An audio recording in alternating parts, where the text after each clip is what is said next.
Bon, une petite pause s'impose. Là, je suis venu faire du VTT dans les bois. Super agréable quand il y a du soleil. Dans les bois, tu as l'ombre et puis les chemins tout défoncés, bien boueux avec des obstacles. Super sportif. Faut faire une pause de temps en temps. Je vais te parler de quelque chose qui n'a rien à voir. Comme tu sais, sur cette chaîne, on parle de vie internationale et pas trop de sport. Je voulais te parler de l'expatriation à la carte. Tu vois, quand tu es dans un restaurant, tu peux choisir soit le menu complet, mais tu n'as pas le choix, tu sais, tu choisis pas le dessert, tu choisis pas le plat, tu choisis pas l'entrée, tu choisis pas le fromage, ou alors tu sais, as deux alternatives.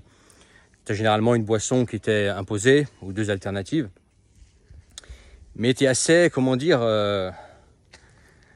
assez coincé dans ce que tu vas manger, dans ce que tu vas faire. Okay, et à la carte, c'est-à-dire que bon, tu sais ce que c'est qu'à la carte. Hein. La carte, c'est tu vas au restaurant, tu choisis le dessert que tu veux, le plat que tu veux, le fromage que tu veux, l'entrée que tu veux, la boisson que tu veux. Tu peux tout mélanger, ça peut avoir aucune cohérence. C'est pas grave, c'est à la carte. Et l'expatriation à la carte, c'est exactement ce qu'il faut faire. C'est-à-dire l'expatriation à la carte, c'est prendre le meilleur de chaque endroit que tu connais ou de chaque endroit dans lequel tu es imbriqué. Okay, par exemple, si tu te rends dans un pays avec des salaires pourris, ramène ton salaire occidental avec toi. Si tu vis dans un pays occidental féministe wokiste, ramène ta femme traditionnelle d'un pays traditionnel avec toi.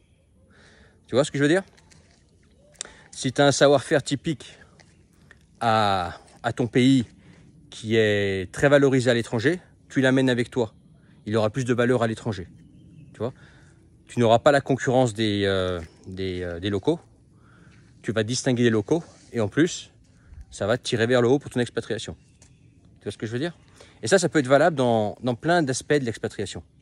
Okay, l'expatriation à la carte aussi, c'est, par exemple, vivre sur deux pays. Un pays peut te plaire sur plein d'aspects, mais le climat, à un moment donné, soit il est trop chaud, soit il est trop froid. Pour le moment, pendant les saisons où il est trop chaud, tu vas vivre ailleurs. Pendant les saisons où il est trop froid, si tu n'aimes pas le froid, tu vas vivre ailleurs. Tout en étant basé dans ce pays, mais tu évites juste en fait les mois les pires parce que tu n'as pas envie de te les taper. Tu fais ça à la carte. Tu fais un petit peu à ta sauce. Tu ramènes avec toi ce qui t'est avantageux et tu laisses ce qui t'est pas avantageux. Et sur place, tu prends ce qui t'est avantageux et tu évites ce qui n'est pas avantageux. Okay, alors certains pourront dire ouais mais c'est pas juste, etc. C'est pas jouer le jeu, on s'en fout. Le monde aujourd'hui il est interconnecté. Toi, t'as pas choisi le pays dans lequel tu as vécu. Ton pays il a ses avantages et ses inconvénients.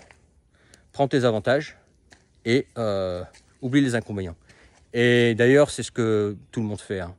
Tu vois, dans d'autres pays, les gens en général, soit qui atteignent un certain niveau de revenu, ils se font peut-être une petite vie à la carte. C'est-à-dire qu'ils restent dans leur pays, mais ils commencent à vivre un style de vie occidental, à commencer à vivre, à consommer de la BM, de la Mercedes, de l'Audi. Ils commencent à voyager en première classe, ils commencent à se faire, tu vois, des restaurants occidentaux, tu vois. Ou comme par exemple un occidental qui peut en avoir marre de ne pas avoir nana d'aplomb.